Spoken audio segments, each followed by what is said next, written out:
This is San Francisco, as it looks from Telegraph Hill. And this is the house on Telegraph Hill, where I once thought I would find peace and contentment. This is how it looks today, but my story begins 11 years ago, and 7,000 miles away in another house near Warsaw, in my native Poland. My name is Victoria Kowalska, and this was my home. It looked like this in 1939, when my husband came home on leave. And this is what was left after the Germans had passed. In one stroke, I had lost my husband, my home, everything I held dear, and had become one of the thousands of miserable strays who were herded into prisons and concentration camps.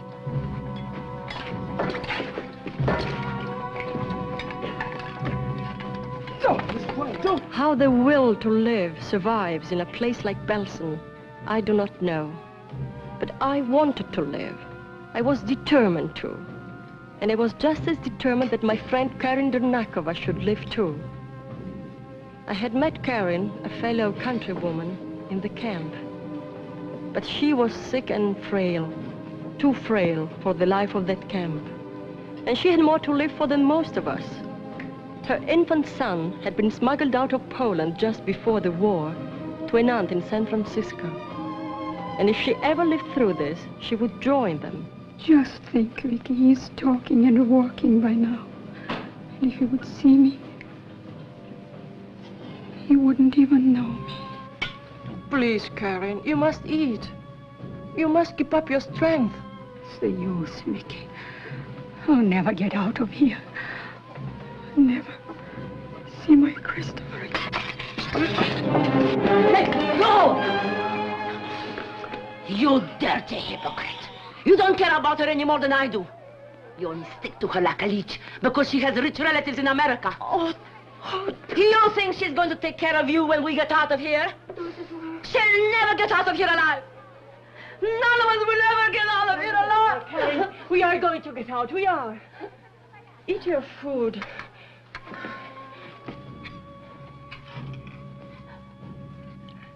You will come to America with me, Vicky, won't you? Aunt Sophie has a big house on the hill. She lives there, alone with my Christopher. She will be glad if I bring you because you've helped me so much. Okay.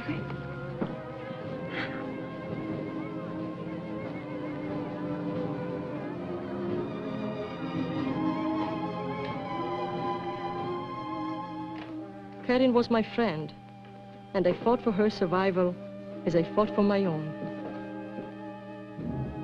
But in the end, I was beaten. I had done everything I could for her. I stole food, medicine, and I fought off the others. I had tried to keep her mind filled only with thoughts of her son and her aunt. But with the German army on the run and liberation only days away, Karin Dernakova and our dreams of America lay on the cold floor of Belsen.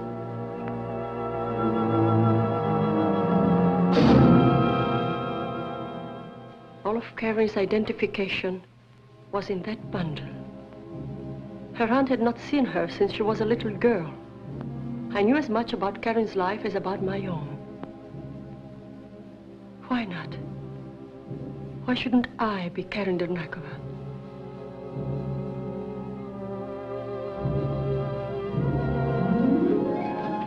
3 days later, I came before the liberators. Sie sind der Nächste.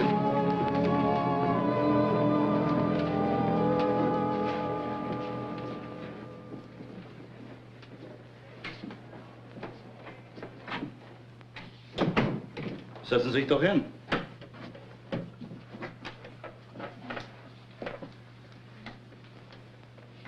Ihr Name bitte? Ihr Name bitte? Karin Dernakova.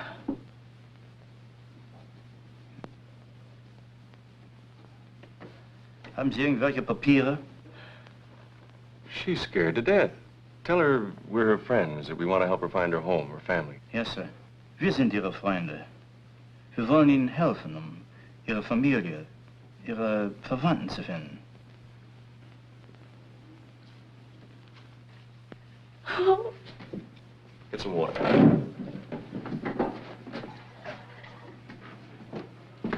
Here. Drink. Tell her not to be afraid that nobody's going to hurt her. Haben Sie doch keine Angst. Keiner will Ihnen wehtun. Yeah, that's better. I'm all right now. You speak English? A little. I learned it at school. I'm sorry to make you all this trouble. You make us all the trouble you want. Yell if you'd like to. You're entitled to it. Some more of the same stuff, sir.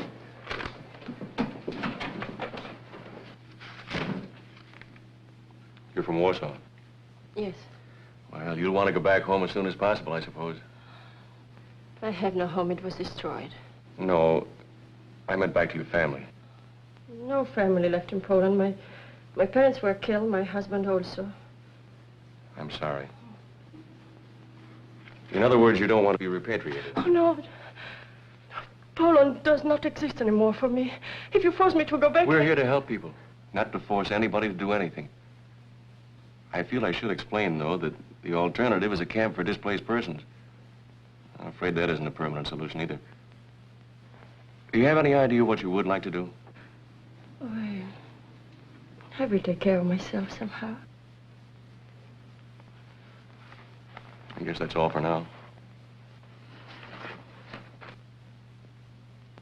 Thank you, Major.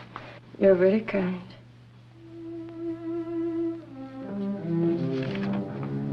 Just a minute. This must have fallen out of your bundle.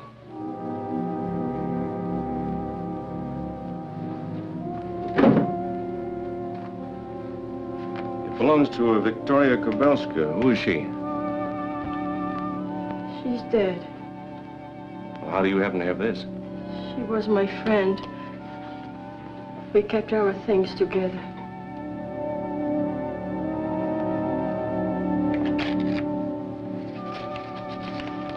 She would not need this anymore. So now, for better or for worse, I was Karen Dernakova. I was soon transferred to a displaced persons camp. The moment I arrived there, I sent a cable to Aunt Sophie in America and signed Karen's name to it. The answer came in a few days. Karen Dernakova. Dernakova? Mm-hmm. Oh, yes. Here it is. Just came across from the message center. I'll read it for you. Your cable addressed to Mrs. John Albertson forwarded to us. Advise addressee deceased. Deceased means the person's dead. Exhaustive search revealed all known relatives abroad dead. Address all further communications to our Eastern representative, Joseph C. Callahan, attorney, New York City.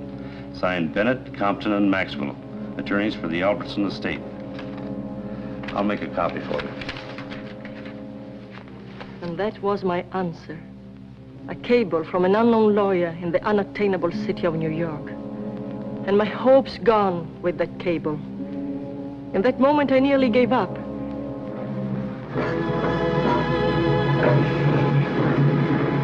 But I had lived with my dream too long, and the idea of getting to America had become an obsession. When the day finally came for me to join hundreds of others and go aboard the United Nations refugee ship, we could hardly believe it. We had spent the 4 long years since the end of the war in waiting, hoping, and praying. Now we were actually sailing, and we moved doubtfully, fearful that at the last moment we might be snatched back. But on that day in 1950, when I reached New York and found my way to the office of the lawyer who had sent me the cable, I knew that I would never let anything send me back. Mrs. Dernakova, when you gave up your child almost 9 years ago... I did not give him up. He was sent to America to save his life. Nevertheless, the fact remains that others, not you, have taken care of the boy since he was an infant. It wasn't my fault that I wasn't able to come here years ago to take care of him. You know, of course, that After Mrs. Albertson's death, Mr. Spender adopted the boy. But he had no right to do that while the child's mother was still alive. Well, we had every reason to believe that you were dead. All the reports indicated it. As a matter of fact, there is still some doubt. But you have seen my papers. What more proof do you want? My dear madam, you must realize that there is a considerable fortune involved here. I think you are the one who realizes it more than I. Mrs. Denokhova, the law is on our side. Your aunt, I mean the late Mrs. Albertson, left the estate to the boy with Mr. Spender as guardian. It is true that the law, as you say, is on your side. I am in a strange country and I'm alone. But I have a feeling that here in some way I will find justice. I don't care how long it takes. I will fight for what belongs to me. And I will never let you keep my son from me. I think you're being hasty. We might be prepared to settle this on some reasonable basis. Just a minute, Callahan. Mrs. Denokhova, Yes? I'm sorry to have put you through this ordeal, but you see, I had to be positive. I'm sure you'll agree there's Chris to consider, too. And if we both started there, unselfishly, we might find some solution to this problem. Without lawyers.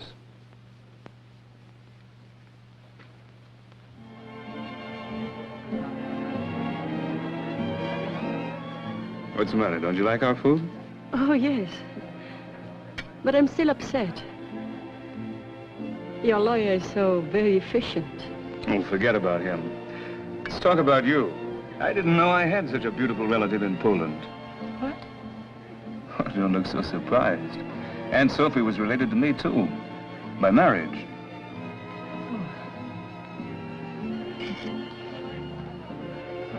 If she were alive, I would have been with her long ago. I sent her a cable. Yes, I know. You know? Well, look, let me explain. You and your husband had been reported dead years before. My lawyer was convinced we were dealing with an imposter. I never heard from you again. That only served to confirm our original suspicions. If only you'd tried again, written or wired or anything. Well, I didn't know what to do, where to turn. I felt so lost. Well, you've got to forget all that now. Think of the future. And Chris. You'll be proud of him. Tell me about him. What does he look like? Well, he's a very good-looking boy, I think. He resembles you in some ways. Has your eyes and that same stubborn chin. When he was a baby, everybody said he'd look more like his father. When am I going to see him? He won't be back from school for 2 weeks. And I plan to stay in New York on business. Look, why don't you wait and come to San Francisco with me? I'm sure you could use the time yourself. Shopping, for example. Shopping? But I have no money. You have now. This is what I had dreamed about, like the days back home in Poland before the war. The feel of silk on my skin again. What do you think? It's lovely. Yes, but I'm afraid it's also very expensive. Don't worry about that. After all, I'm still Chris's guardian. I'm sure he'd want his mother to look her best. All right, then.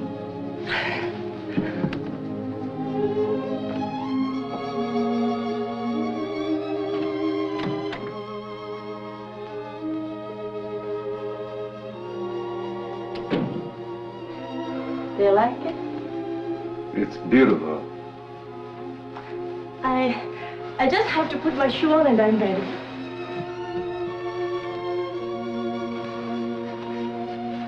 May I help you? I make no excuse. I felt Alan was attracted to me and I was prepared to take advantage of it.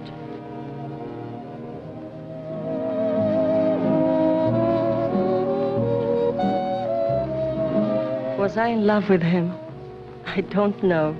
But I did know that the best way for me to be safe was to be married to an American.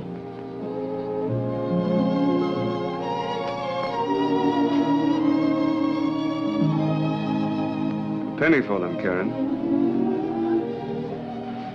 A penny for what? Your thoughts. It's an expression we have. Oh, Alan, I couldn't begin to tell you all my thoughts. You've been so wonderful to me. I don't know if I ever can, Karen, but I'd like to spend the rest of my life trying to make up to you for all those lost years. I want you to know I'm no bargain. I'm a very stubborn man. Set in my ways, hard to live with. And maybe I'm too old to change. I don't want you to change, Alan. Ever.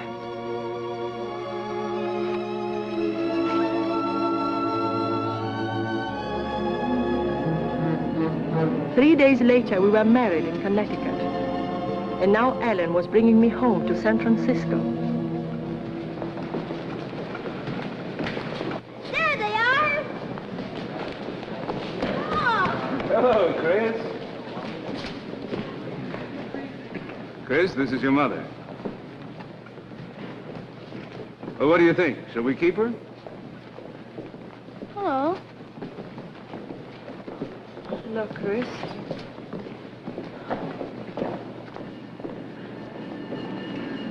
Hello, Margaret. Hello, Mr. Spender. Darling, this is Margaret. How do you do? Welcome home, Mrs. Spender. Thank you. I've heard how much you have done for Chris. I'm very grateful. May I offer my congratulations? Well, thank you, Margaret. Well, let's go get the taste of the train out of our mouths, huh?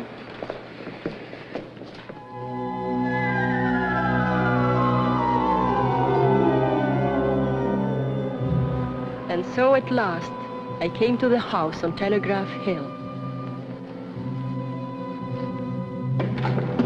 Wait till you see the view in the daytime. Come on now, Chris. It's way past your bedtime. Remember now, you promised. Okay. Can I help you carry it? Thank you, dear. If there's anything doesn't please you, just holler. We'll change it any way you like. Oh, no, I like it just as it is. So old and beautiful.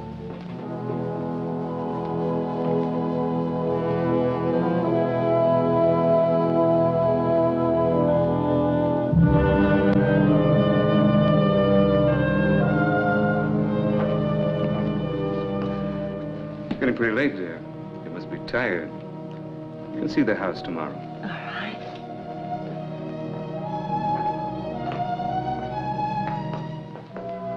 That's a beautiful portrait of Aunt Sophie. I wish I had known her better. I never realized you knew her at all. Oh, yes. Once, when I was very little, she visited us in Poland. She looked so kind and wise. She was that. She was a wonderful woman. Put your bags in your room. Oh, thank you, dear. This is my room. Want to see it? Tomorrow, Chris. Your mother's tired and it's way past your bedtime. Yes, Chris, I am a little tired. I'll show you the whole place tomorrow if you want. I know a place where you can see Point Lobos. That's where they used to send the signals That from. will be very nice. Good night, Chris. Sleep well, darling. I'll see you in the morning. Okay. Good night. I didn't know what arrangements you'd want to make, so I had the guest room made up for the night. Thank you, Margaret. Good night, Mrs. Spender. Good night, Margaret. There are so many things you'll have to teach me. I'll be glad to do what I can. Here we are, right down here.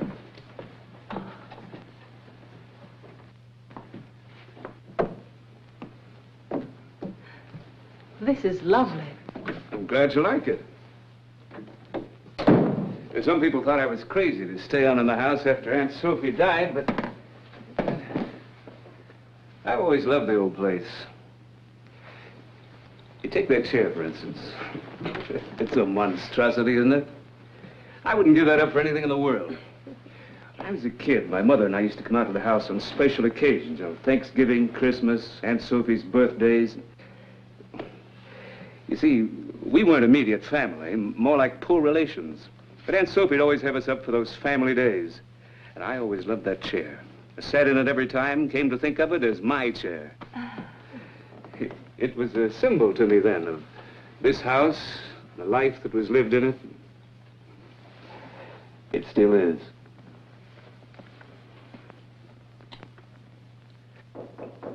Come in.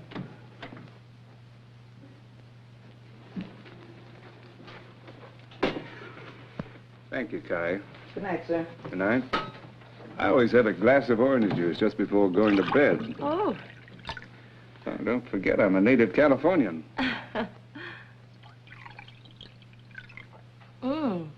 Good idea. Why did Margaret have the guest room made up?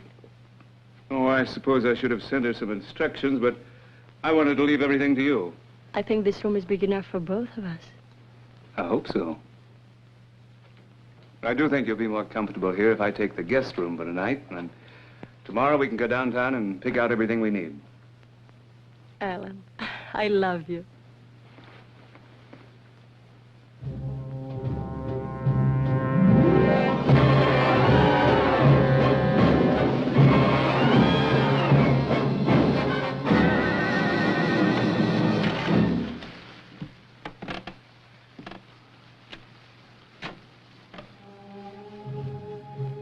I had come halfway across the world, and now suddenly, in this pleasant room, a little of the fear I had once felt in Belsen came back to me. Whether it was my own conscience, the meeting with little Chris, or something in the house itself, I couldn't tell.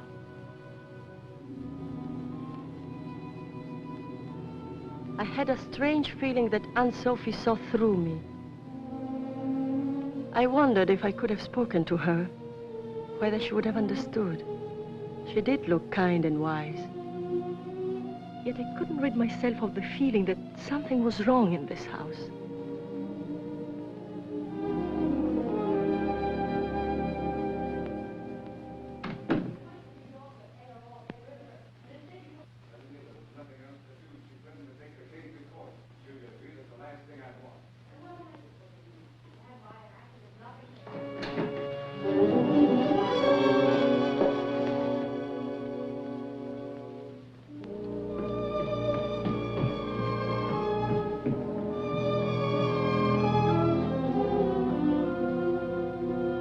Karen, what are you doing down here?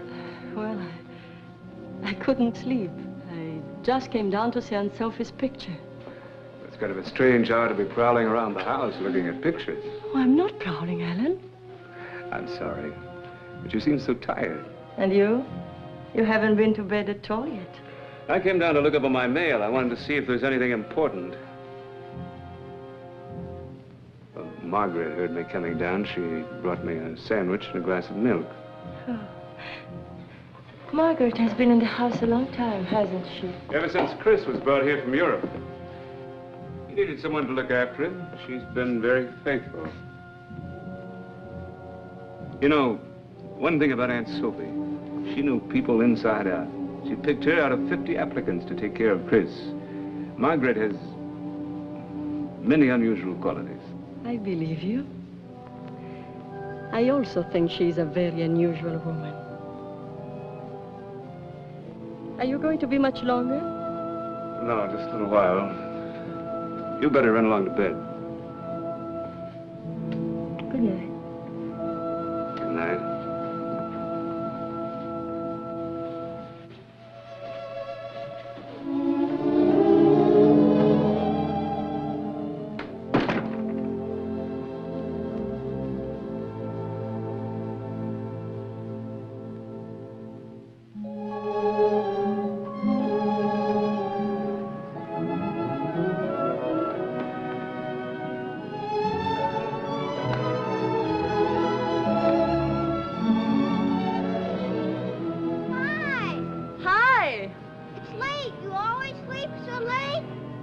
I was very tired last night.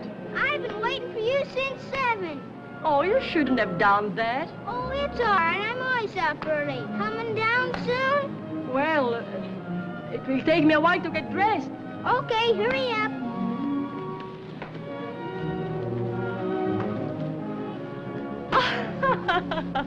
Hey, good catch. You're learning fast, Mom. What's the matter? Hurt your hand? No, darling. It didn't hurt at all. That's good. Come on, throw the ball. Chris. You've missed not having your mother very much, haven't you? Sure, I guess so. But you were so little when you were brought here. You couldn't possibly remember her. Well, Aunt Sophie always talked about you a lot and cried for a long time when they told her you had died. And you? Did you cry too? I don't remember. It made me feel kind of funny. But anyway, it isn't true. Come on, pitch. Pitch? You know, throw it. Oh. Oh, I'm so clumsy. Don't worry, you'll learn, Mom. Hey, Oh. good one, yippee!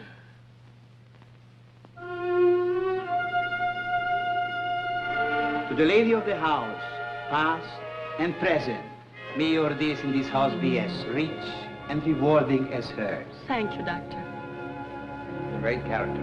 Don't make him like that anymore. Nobody knows that any better than I do. She was a wonderful, wonderful woman.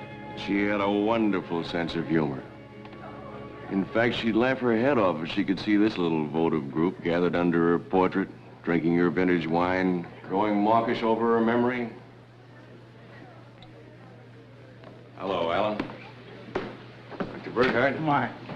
Mr. Whitmore. Hello, Mark. Mrs. Whitmore. You look lovely tonight. Oh, thank you, Mark. There's a rumor around town that you've gotten married. Comes with a great wailing and gnashing of teeth from the direction of Nob Hill. Darling, may I present Mark Bennett? He's an old friend. We've known each other since grammar school. My wife. Mrs. Spender? Is something on your mind, old boy? Frankly, yes. How far behind am I? Well, let's see, you had a pretty good head start. I seem to have run down suddenly. How about a nice friendly push? Sure. Champagne all right? Whiskey with a little water if you don't mind, but don't drown it. That would be a catastrophe, huh? Fix it for you myself.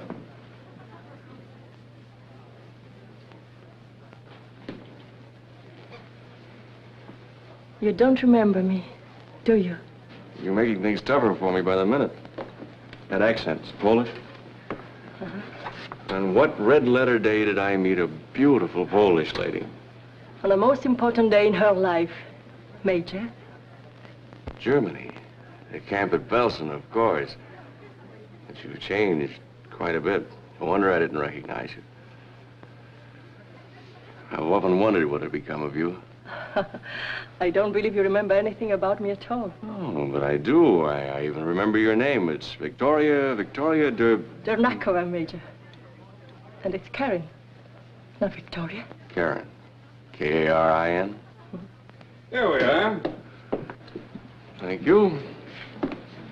Dinner is served. Thank you, Karen. May I claim the right as an old friend of the household? Looks like you have already.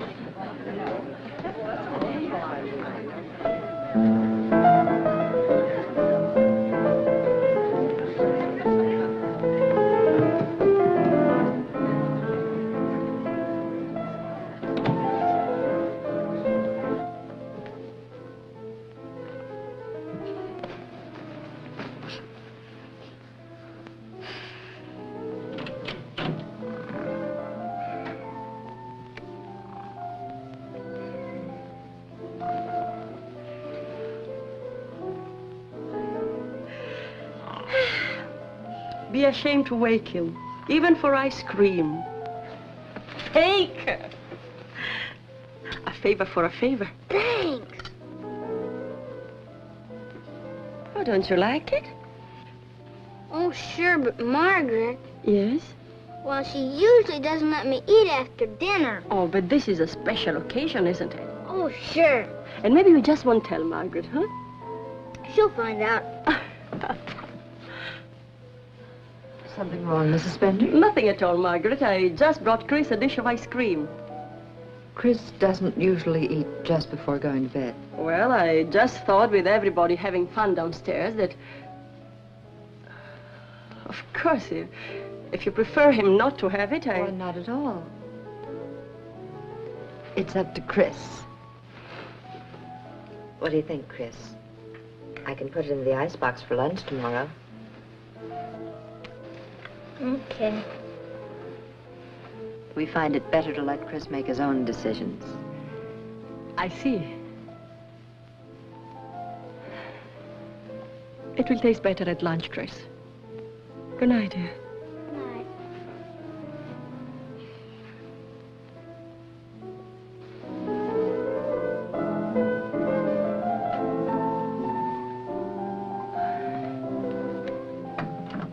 I am sorry, Margaret. I didn't realize Oh, it was my fault, Mrs. Bender. I should have told you. But Chris has always been a very impulsive child. I found the best way to handle him is to let him discipline himself. Good night, Margaret. Good night, Mrs. Bender. £5. Nice avocado today. Zucchini. I recommend the zucchini. Major. The touch of garlic and mozzarella, there's nothing like it. Ciao della mozzarella? Si, signore, la migliore. All right, get the lady a couple of pounds. Real stuff now from the Si, basement. signore, the best. Small world, isn't it? Germany, Telegraph Hill, and the new Union Grocery. You do your marketing here too, Major? Only since I found it's where you do yours. Besides, we didn't have a chance to finish our talk the other evening. Oh. It isn't pleasant for me to talk about things that happened in the camp.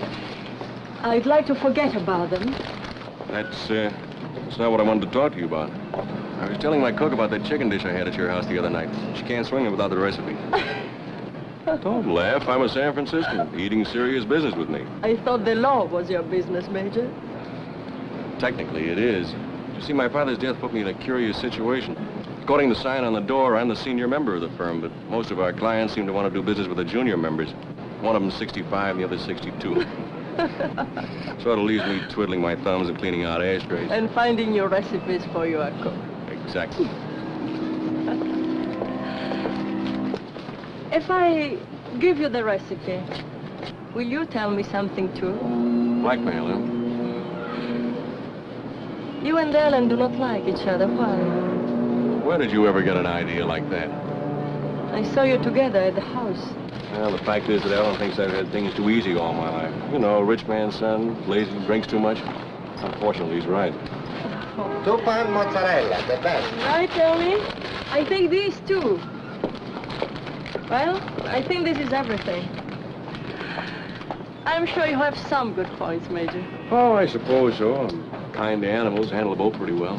And you play the piano beautifully. And I make beautiful circles on a bar with a highball glass. Thank you, Mrs. Bender. Let me know how you like the mozzarella. All right, I will, Tony. Goodbye. Right. Well, now that that's all settled, how about lunch? I'm afraid I couldn't. Why not? Because you're married now? Believe me, I'm very much aware of it, and I respect it. Husbands are husbands, and friends are friends, and who knows, someday you might need a friend. Some other time, perhaps. They are expecting me home for lunch today. Goodbye. Goodbye.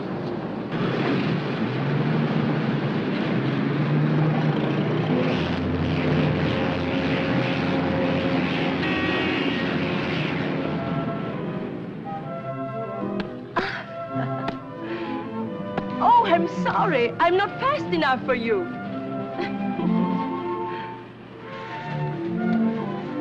Chris, a little playhouse. You never told me about it. I don't play it anymore. It's no good. Oh, we will fix it and use it again. Here's the ball, Mom. Come on. We had one at home. It was so much fun. Don't go in there. Is there something you don't want me to see? No, but it's dangerous.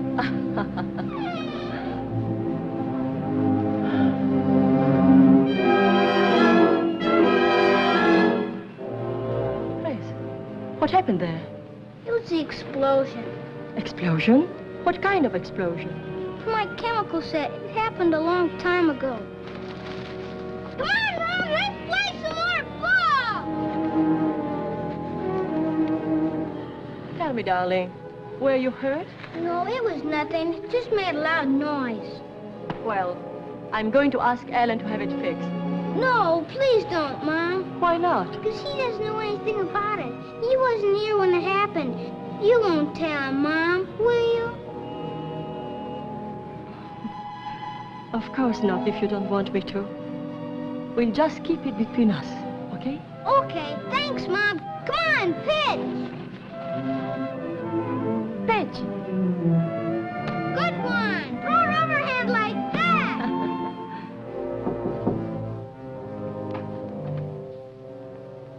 Margaret? Margaret?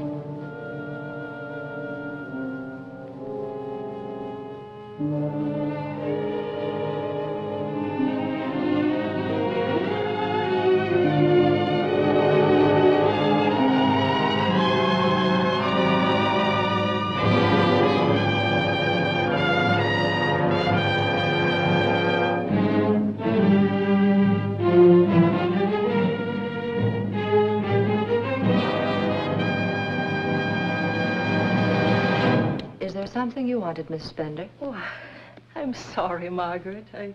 I was looking for you, and I couldn't help admiring this beautiful album. Was it Aunt Sophie's? Yes. She gave it to me. Oh. What is it you wanted, Mrs. Spender?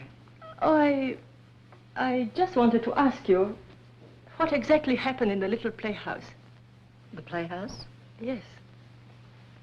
Did Chris take you there?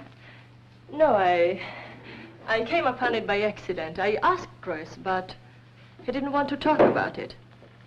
He did say there was an explosion from his chemical set. Oh, nonsense. His chemical set was just a harmless toy. He must have stolen something from the kitchen, some cleaning fluid or something that caused the explosion. Chris thinks Mr. Spender still doesn't know, but of course you told him, Margaret. No, I never did. Margaret, you should have. Well, Chris was terribly afraid Mr. Spender would punish him. He begged me not to tell. But Chris should have been made to understand never to do a thing like that. He could have been killed. Well, he wasn't. He wasn't hurt at all. I saw no reason to make an issue of it then, and certainly there's no reason to make an issue of it now. I'm not trying to make an issue of it, Margaret. But surely you can't blame me for being worried and very much concerned. Concerned? How long have you been concerned about Chris? A few weeks? I've been concerned about him all his life, night and day. And now you tell me that you're concerned about something that happened years ago. Even then, it was I who comforted him, not you. Thank you for being so frank. Now I know where we stand. From the moment I came here, you've looked upon me as an intruder in this house. That's why you dare talk to me like this. Well, I'll tell you something. You're wrong, Margaret. You are the intruder, not I. Are you giving me notice, Mrs. Spender? Yes. I was a fool not to do it long ago. Very well. I'll start packing at once.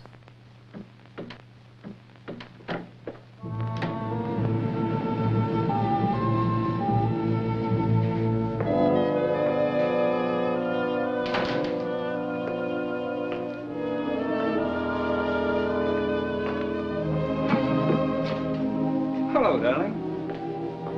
I thought you would never get home. What's the matter? Anything wrong? No, not anymore. I had it out with Margaret. She's leaving. You what? Have you both gone crazy? Do you want to hear what happened? I don't care what... This is ridiculous. But darling, you wouldn't say that if you'd heard how she talked to me. She acted as if Chris was her child. And she even accused me of deliberately turning him against her and you. Oh, so it's about Chris. Well, can't you see, darling? Margaret is jealous because the boy's become so attached to you. You should be the first to understand that. And you should be the first to understand that Margaret and I can never live together in the same house. Now, look, Karen. Margaret has given years of her life to Chris. You can't just dismiss her like a servant that stepped out of line. You're upset now, darling, but when you've had time to think it over, you'll realize I'm right. If Margaret said anything to you she shouldn't have, she'll apologize. I'll see to that myself.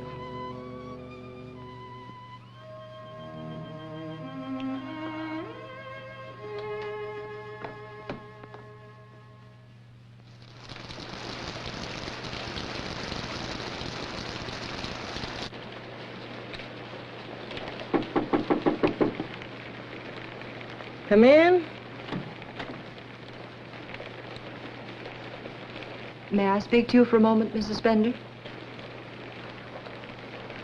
Please come in.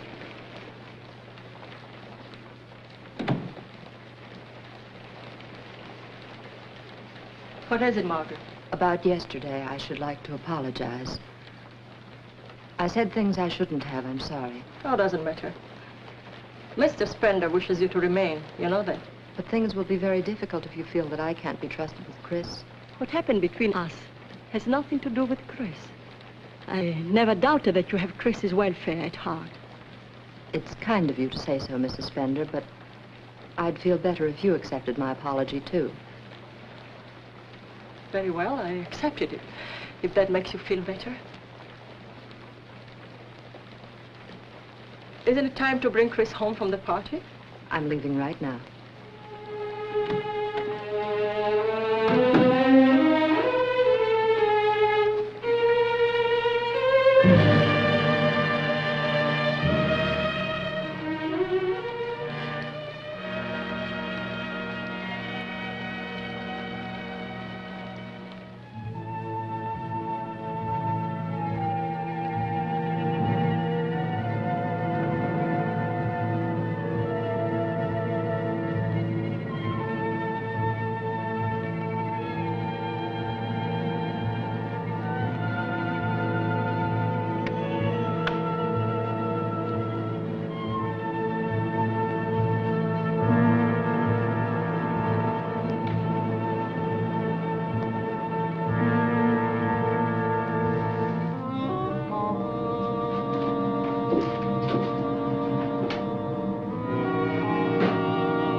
What are you doing in there? I was just looking around. Looking around? Mm-hmm. For what? Nothing, Alan. Nothing. I just wanted to see the inside of the playhouse.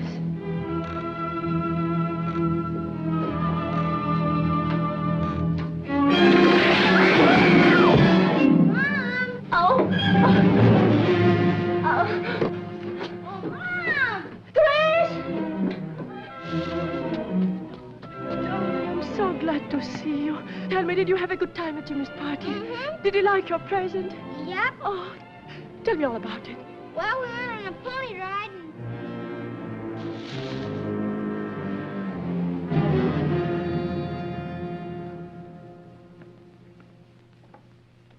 Karen.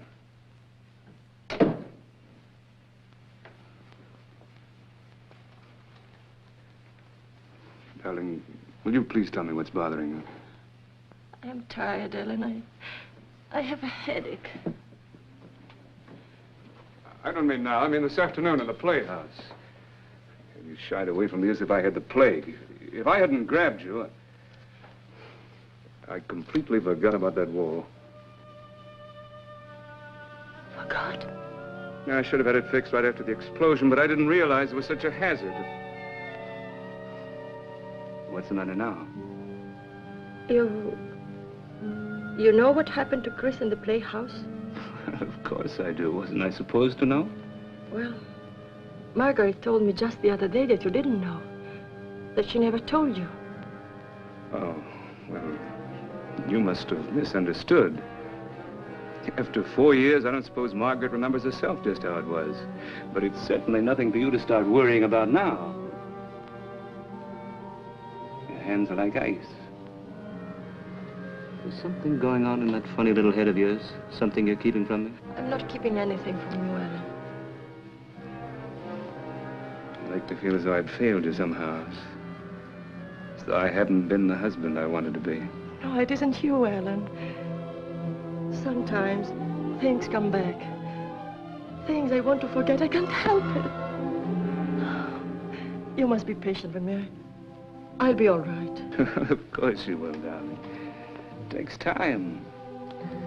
We'll just have to try harder to make you forget.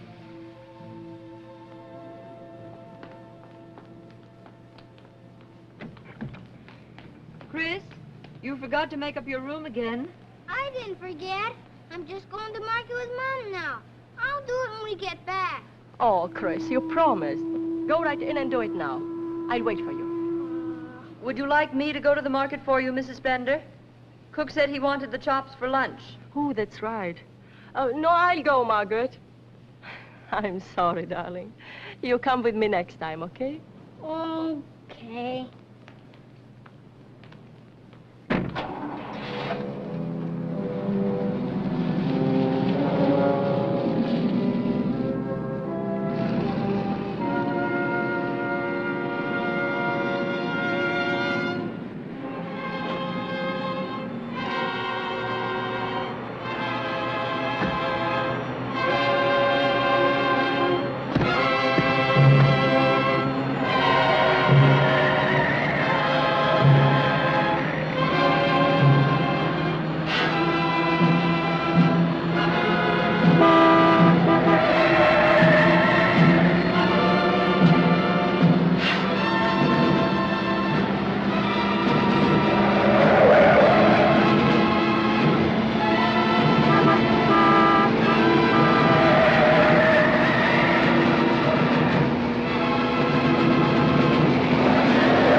Cut the motor off. Somebody get an ambulance. Yeah, I'll go get one right away. Hey, won't move around, lady. What happened? They're getting an ambulance for you. Did anybody see what happened? I don't want an ambulance. I'm all right. Somebody get an ambulance. Well, you better let me take you home, huh, lady? Where do you live? Home? No, please, will you take me to a telephone? Yeah, sure thing, lady.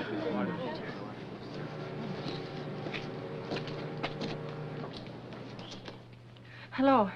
Mr. Mark Bennett, please. Yes? Oh? Put her on. Hello, Karen. How are you? An accident? Are you all right? Oh. Yes. Well, let me call Ellen. Oh, no, I don't want Ellen to... Mark, please, don't call Ellen. I want to see you alone, now. Well, all right. I just thought that... I'll be right there. What's the address? So after the man brought me here to the telephone, he sent for a tow car, and then he kept insisting I have a doctor look at me right away. He should have. It was a terrible thing to have happen, and I still think... It didn't happen. It wasn't an accident. He made the brakes so they wouldn't work. He's trying to kill me. Hey, let's not go off the deep end again. You've had a bad shock. Now, who's trying to kill you? Alan. Alan? Oh, Mark, please believe me, I'm not hysterical now. He wants to get rid of me. I felt it for a long time. Can't you say it, Mark? Aunt Sophie left everything to Chris. Alan is his guardian. If something should happen to him, Alan would get the estate. And Chris could have been with me in the car this morning. He wants us out of the way. It's for the money, Mark. Don't you see it? You don't, do you? But why would he marry you? He didn't have to, you know. He may have been attracted to me, I don't know, but you don't think he was going to let the boy's mother take everything away from him, do you? That's one way to find out. Come on.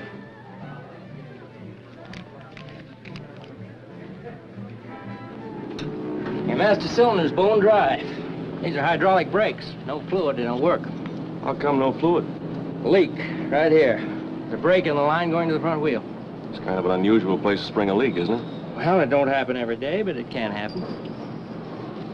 Look, you've been over this thing pretty thoroughly. Is it possible that somebody might have tampered with that brake line deliberately? Anything's possible. My guess is you hit a rock or something. Okay, thanks. Yeah. I suppose you think I'm crazy. But I cannot help it. I cannot help what I feel. Karen, it's no news to you that I'm not very fond of Alan. I think he'd do almost anything to hold on to the nice, cushy life he's made for himself. I don't think he'd be crazy enough to try a thing like this. I don't know. I don't know what to think anymore. I'm sorry to have given you so much trouble for nothing. For nothing? I told you once you might need a friend. You came to me as a friend. I don't consider that nothing.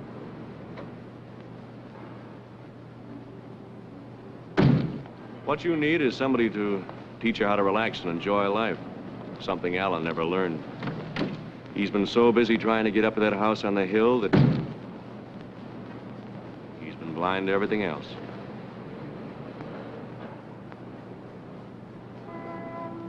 I must go home, Mark. Well, at least you stopped calling me Major. That's a net gain.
Where have you been? I was hungry and I went down to the kitchen for a glass of milk.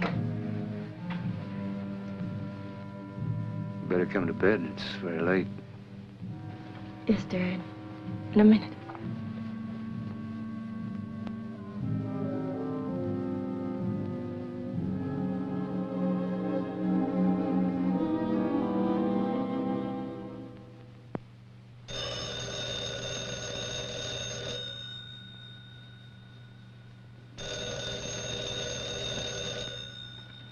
Yes?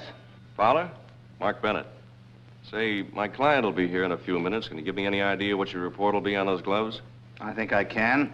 I want to run one more test as a double check, but... I see. No, I'll be right here waiting for it, thanks.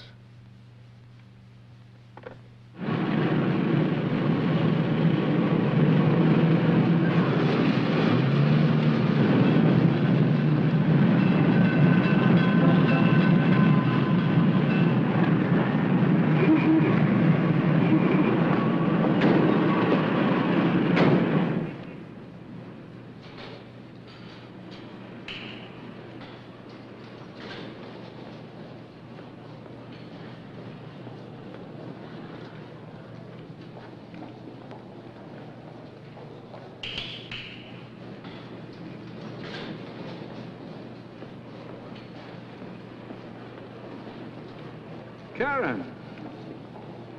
Alan, what are you doing here? Me? I just went up to see my insurance man. Well, where are you going? To the dentist. I have an appointment. Dr. Lippman? Mm-hmm. Darling, he's in the medical building. Oh, Oh, you're right. I wonder how the taxi driver could have made such a mistake. Well, I'm glad he did. It gives me a chance to give a beautiful lady a lift. As a matter of fact, it's almost 4. I'll wait for you. We'll drive home together. Oh, I didn't realize it was so late. I'm afraid I've missed my appointment. Well, you can see him tomorrow. I'll tell you what, let's have an early dinner and take in a movie, huh? Uh-huh.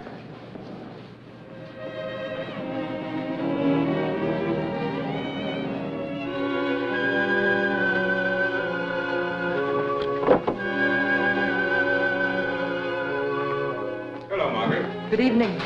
Where's Chris? He's in his room listening to the radio. Any calls? Mr. Mark Bennett. Can you leave any message? He just said he'd be in his office until 6 if either of you returned by then. Thank you, Margaret.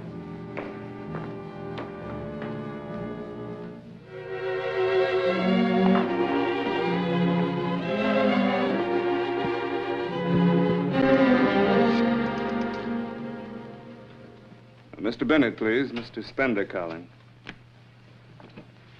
Relax, darling. It can't be anything important. Hello, Mark. I understand you called. Oh, fine, thanks. How about yourself? Tonight? Well, just a minute. Karen's right here. I'll ask her. He wants to take us to dinner tonight. What do you say? Whatever you like, Helen. Well, Karen says she'd love to. Sure, 8:30's fine. Mm-hmm. I'll see you then. What's the matter, darling? I was just thinking I've spent so little time with Chris today. Oh, stop worrying about Chris for a change. It'll do you good to get out. Yes, Helen. 將遠別離，願那麼星起，變照人兩地，能辨野相思，辛酸盼會期常憶依稀，共吞慈悲，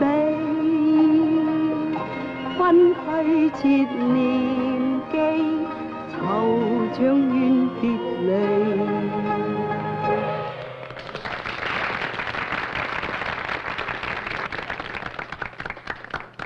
Will you excuse me? I promised to call Chris and say good night.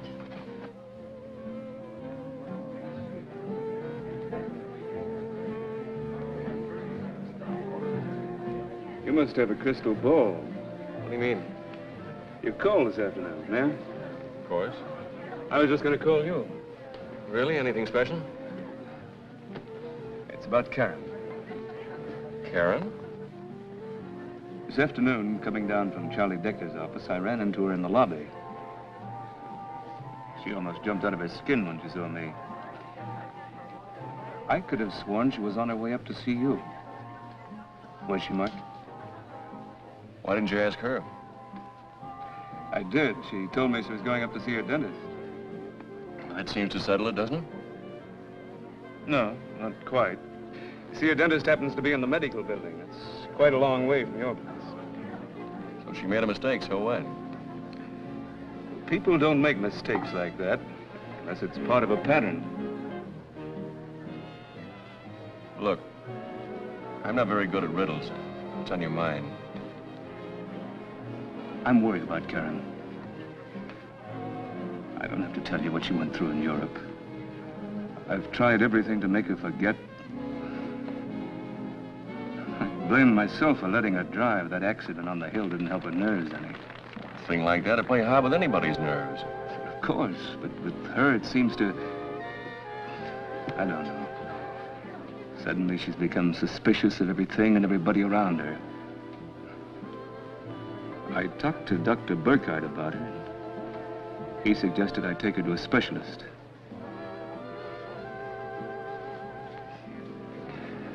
I know you've never thought very much of me, Mark. Too pushing and ambitious for your taste. Or maybe you're right. But Karen's made a difference in my life.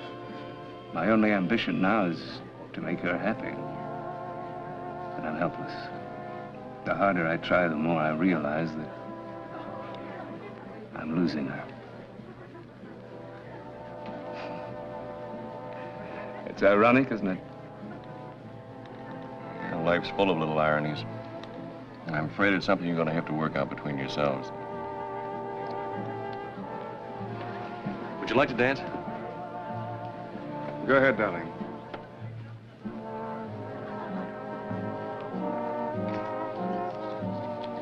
The report from the chemist, Mark. What does it say? I'm sorry, Karen. There wasn't a trace of grease or oil on those gloves. But those spots, Mark, those dark spots. Ink? Nothing but plain, ordinary blue-black ink. Karen, I'd like to tell you that Alan is a black-hearted monster capable of the worst crimes in the book. I can't. Because I'd be lying, and I can't lie to you. I know you've been through so much those years at the camp, but you've got to snap out of this mood. Oh, I'm not hysterical, Mark. Please believe me. I realize now there was something wrong from the beginning. The way they tried to keep me from coming to America, the cold, heartless cable some lawyers sent me that Aunt Sophie was dead, and not a word about Chris. And what lawyers? I don't know. I don't remember their names. Why, is it important? No, I just wondered. I can show you the cable. Ellen doesn't know, but I still have it. I could bring it to your office. All right, why don't you? I'd like to get a look at it. All right, Mark, tomorrow. I'll bring it to your office in the morning, huh? All right. Oh, no. After what happened today, I shouldn't go there again. Where could we meet? Well, let me see. The yacht basin at the marina. Any taxi driver will know where it is. Thank you. Wait a minute. It's my turn now.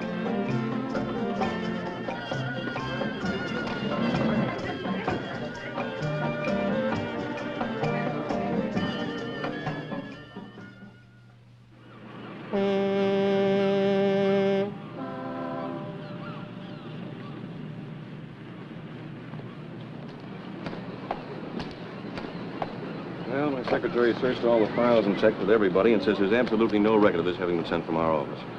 But it is signed Bennett, Compton, and Maxwell. Your firm, Mark. Then I'm right. Alan sent the cable himself. It's possible. You see, this is dated May 31st, 1945. My father was still alive then. He handled all your aunt's affairs. Alan could have showed him the cable just as he told you. And unfortunately, now there's no way of finding out what actually did happen.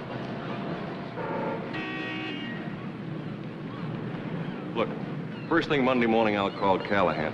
It's the lawyer you met in New York. He may be able to tell us something. I hope so. Now, don't be afraid. I've got to get home now. I promised to take Chris to the ball game. You are afraid, aren't you? Sometimes, yes. But not when I am with you. That's what I want to talk to you about. Karen, there's no sense in our going... Oh, Mark. No, not now. It isn't right. What is right? For you to go on living with Alan, feeling the way you do about him? For us to exchange polite small talk every time we meet? Is it wrong for me to say that I'm in love with you? No, Mark, no. But it is wrong for someone to lie, to cheat. Even if only to find happiness and safety. Now what are we talking about? About me. I'm not Chris's mother, Mark. Karin Dernakova died in Belsen. I took her papers and stole her name. Victoria. Yes, Victoria Kowalska, that's my real name. Victoria Kowalska. But Mark, you didn't hear what I said. I'm not Chris's... Sure, you're not Chris's mother. What do you want me to do? Condemn a starved, scared, homeless girl who saw a chance for a better life and grabbed it? I saw Belsen too, Karen.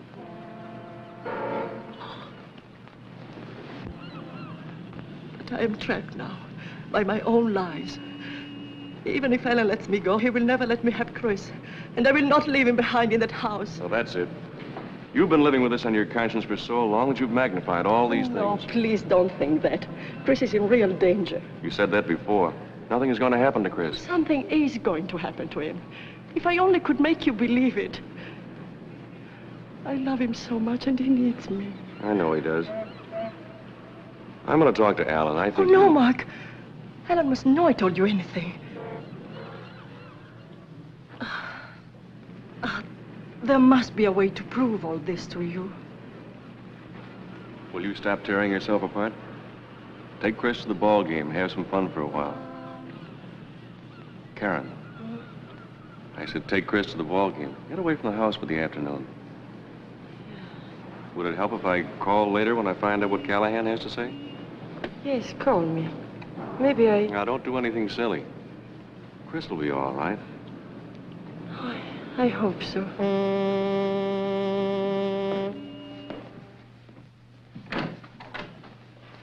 Hello, Margaret. Good afternoon, Mrs. Fender. Where's Chris? He's having his lunch. He said you were taking him to the ball game. I'll tell him you're back. All right. Margaret, would you mind very much taking Chris to the game? He's been counting on it, and I have such a bad headache. Why, I'll be glad to take him if you like. Thank you.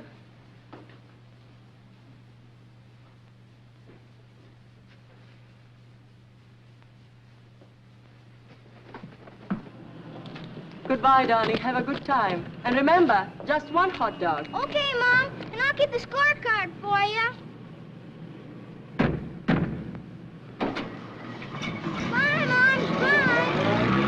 Bye. Bye. Goodbye.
Death came yesterday, June 3rd. But the cable was sent in May. She wasn't dead then.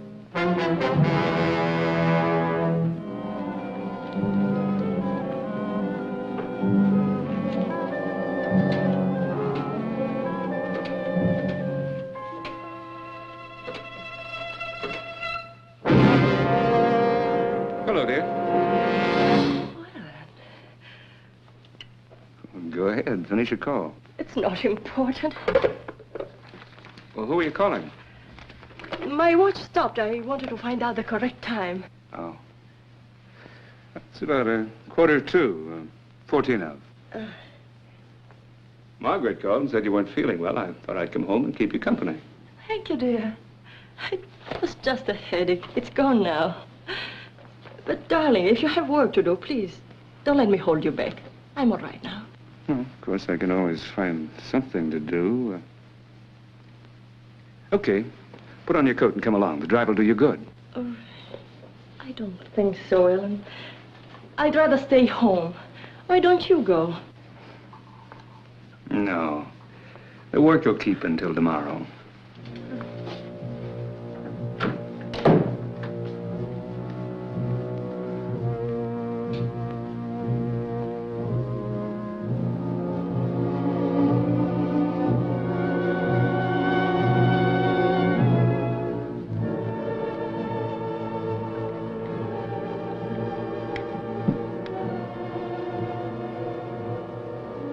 haven't eaten a thing, Karen. Why don't you try the souffle? It's excellent. Yeah, Mom, it's swell. I'm not hungry, darling. Would you like to have mine, too? Yeah, sure.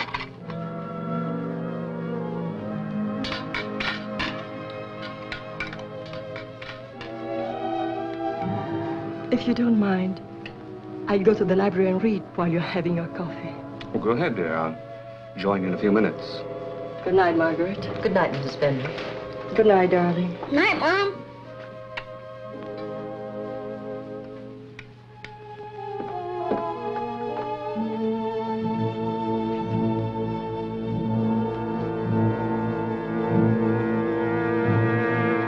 Karen. I think I'll have my coffee with you.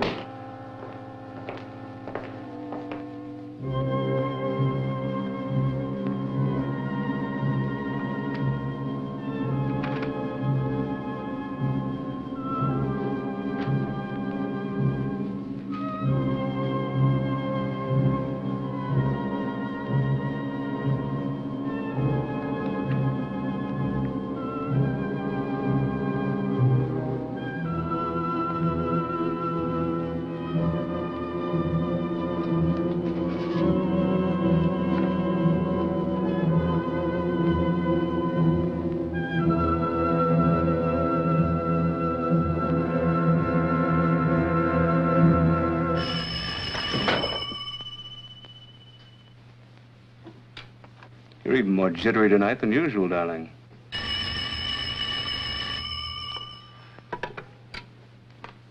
Hello? Hello? Hello?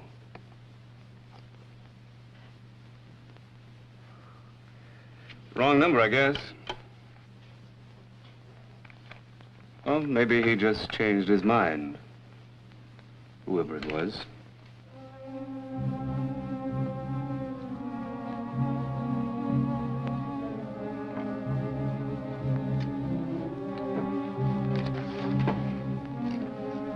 You look tired. You're going to bed right now. Come along.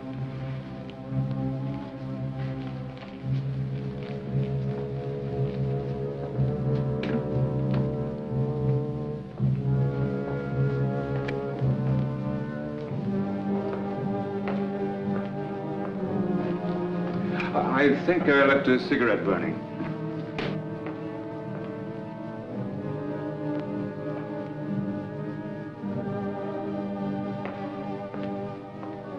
Feeling you left something behind, forgot something? I could have sworn I left a cigarette burning in there. I wasn't even smoking.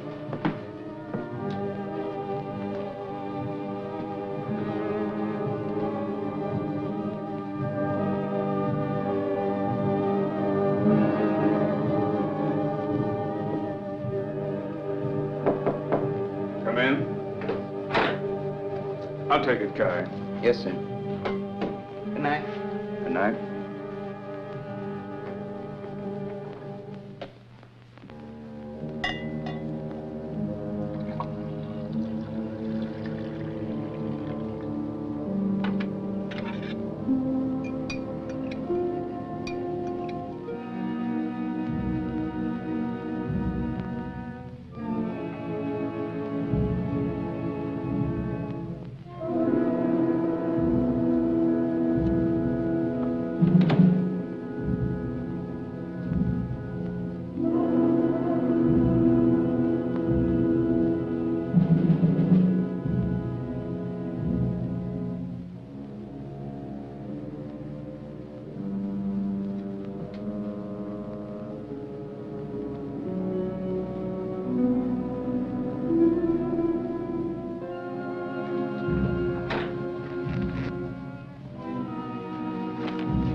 You do look tired, dear. You drink your juice and we'll turn in.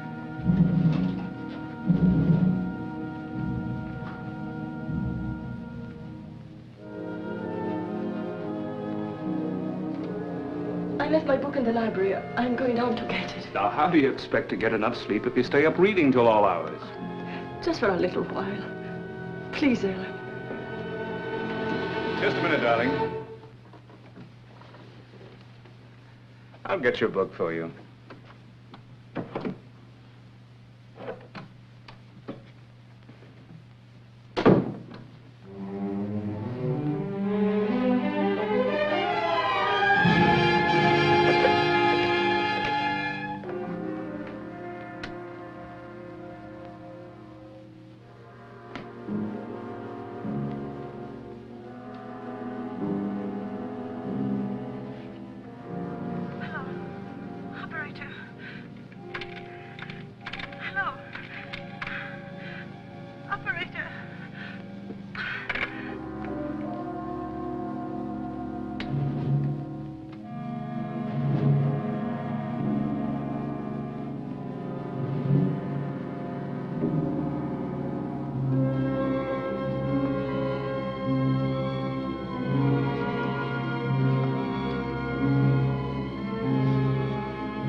Thank you. And don't forget your juice, dear. It'll help you sleep. No, I don't think I want it tonight. It doesn't taste right. What's the matter with it? It seems a little bitter. Bitter?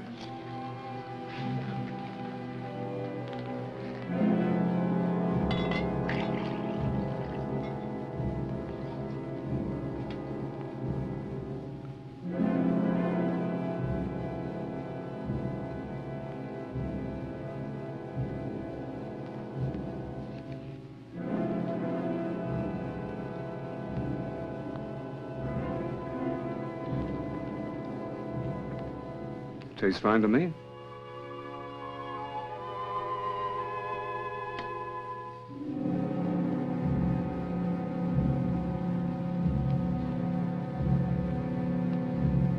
Come on, dear. Doctor's orders.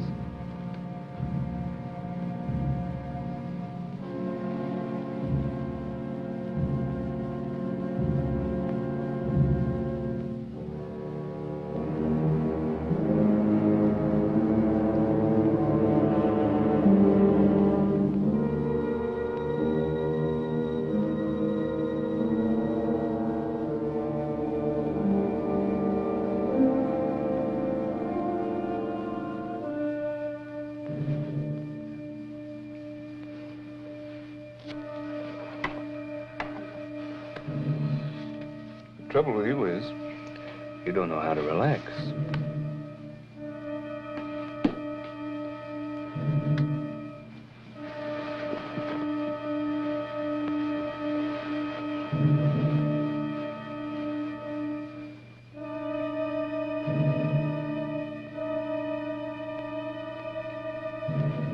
Come on, dear.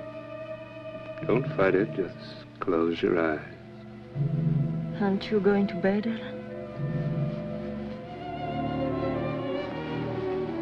What is it, Ellen? Why do you look at me so? I was thinking about a day not too long ago. We met in Callahan's office. You were scared out of your wits, but you carried it off magnificently. I thought then, this woman has everything. Breeding, brains, fire. I could be happy with a woman like this. And then something else said, watch out. She'll give you trouble. Trouble? What trouble could I give you, Ellen? Oh, don't be stupid, Karen. You know very well what sort of trouble. Alan, what are you afraid I'll take away from you? Is it the money? Money? How scornful you are of money. You and Mark Bennett. All you people who were born with it. I should never have had to worry about money either. Aunt Sophie's family had been wiped out in Europe. I was her only living relative. And what did it get me? job as a clerk in the shipping office for $40 a week.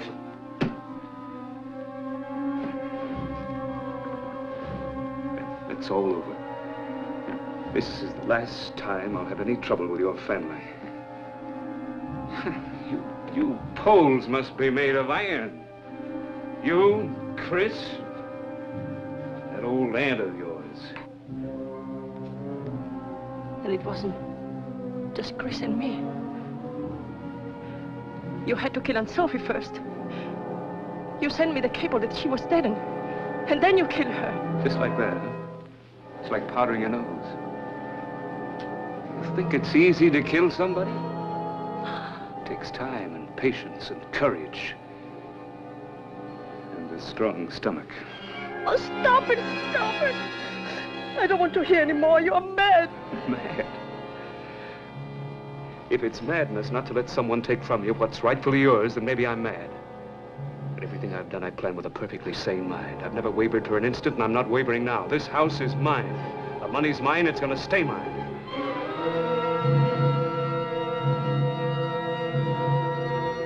You don't know what I went through with that old woman. Your Chris. I had to turn myself inside out, dance attendance on the kid like a monkey on a stick, just so she'd write me in as guardian for the boy. You think I was gonna give all that up? Just because you decided to come back from the grave, walk in and take over? Ellen, I don't care what happens to me anymore, but please, in heaven's name, leave Chris out of it. He's only a child. He can do nothing to you, nothing. Oh, nothing. Except take everything from me and kick me out of the house. If he ever comes of age. Alan! Don't worry, Chris is safe. I'd have trouble with Margaret if anything happened to him. And you were the one that wanted to get rid of her.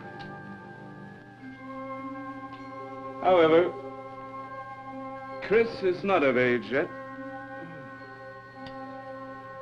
It's a long way off.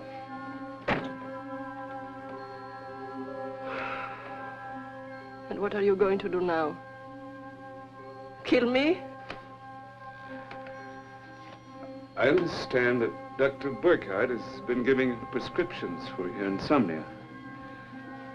He seemed quite upset when I told him I was the one that had the insomnia, worrying about your strange behavior. He'll be grieved, the little doctor, when he hears that you've been hoarding your sedatives to take them all at once in a glass of orange juice. Helen, you must call the doctor right away. No, not quite yet, my dear. Now listen to me. I didn't drink the juice you gave me. You drank it. You're lying. No. You're lying. I'm telling you the truth. I was afraid. And when you were downstairs, I put what was left in the pitcher in a fresh glass and poured the juice you gave me back into the pitcher.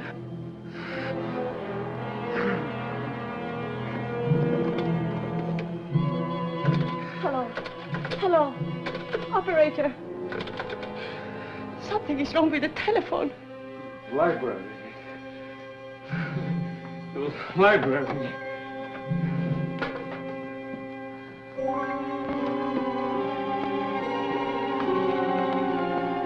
Margaret! Margaret!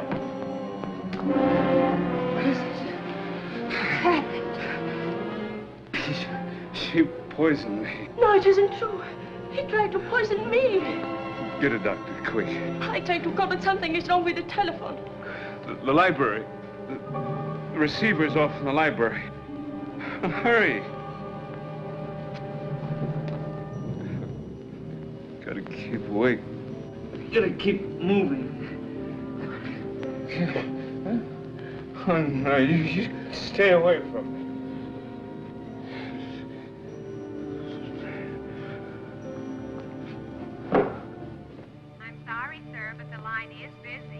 But it's been busy for the last 40 minutes. Are you sure there isn't trouble on the line? Oh, did you get the doctor? Doctor, is he coming? Everything will be all right, Alan. Isn't there something more we can do? Get out. Margaret, you must believe me.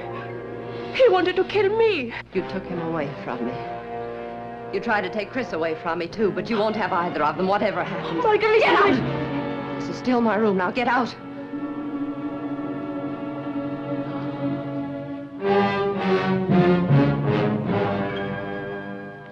Lie still.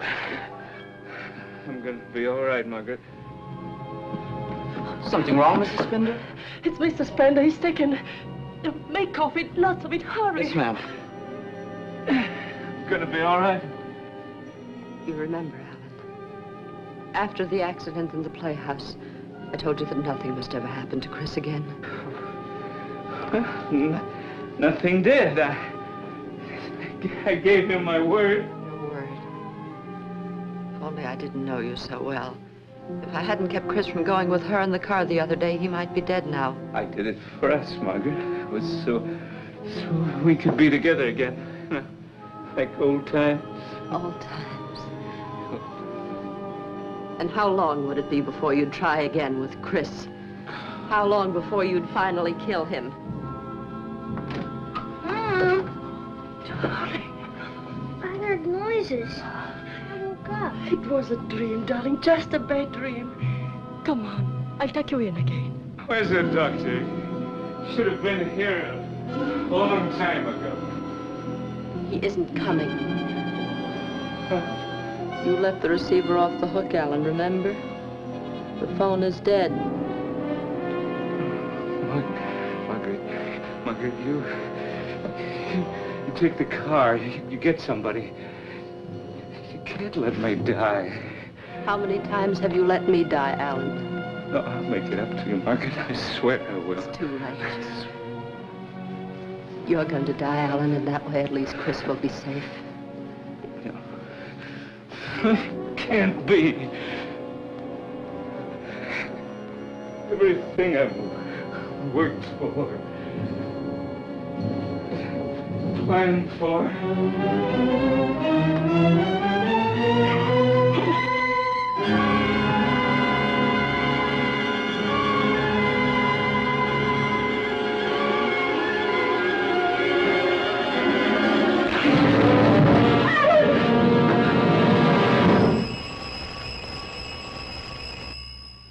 I don't know how long it was before I realized that the doorbell was ringing.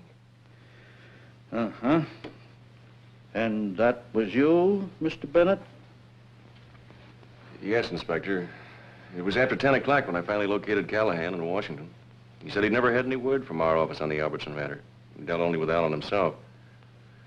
So I called the house to have a showdown with Alan. I kept getting a busy signal. The operator said the phone was off the hook. So I drove right over and called the station. By the time your men got here, Alan was dead. Well, I'm going to have to take that governess downtown for questioning. Why? She didn't do anything. That's just it. She deliberately didn't call the doctor. She admits it. Harold, where's that governess, Miss, Went upstairs to put the boy to bed. Poor kid couldn't hold his head up anymore. Oh, why didn't you let her take him? She didn't put him to bed. She took him away. She told me she never let me have him. Cover the back stairs and the garage. Chris! Oh, Mark, you see, he's not here.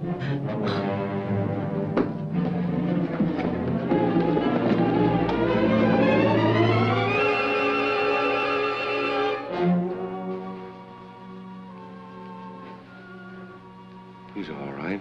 He's fast asleep. Yes, he's all right now. He didn't want to go into his own room alone, so I brought him in here with me. He fell asleep almost at once. I'm going to have to ask you to come down to headquarters, miss. I'm ready. Margaret, I know you are not to blame for what happened. What do you think the charge will be, Inspector? That'll be up to the district attorney. Everything will be all right, Margaret. I'll be your witness. My conscience will be my witness, Mrs. Fender. Sure, the DA will want to talk to you, too. He'll be available anytime. We'd better go. Go? But where? I'm taking you to my mother's place for the time being.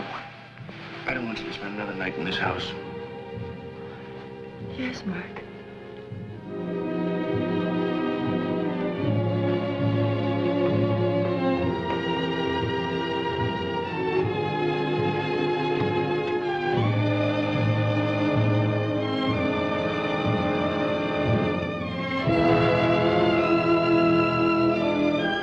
You don't have to apologize to her anymore.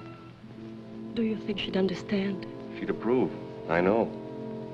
She might even approve of me. Then all I can do is to thank her for everything.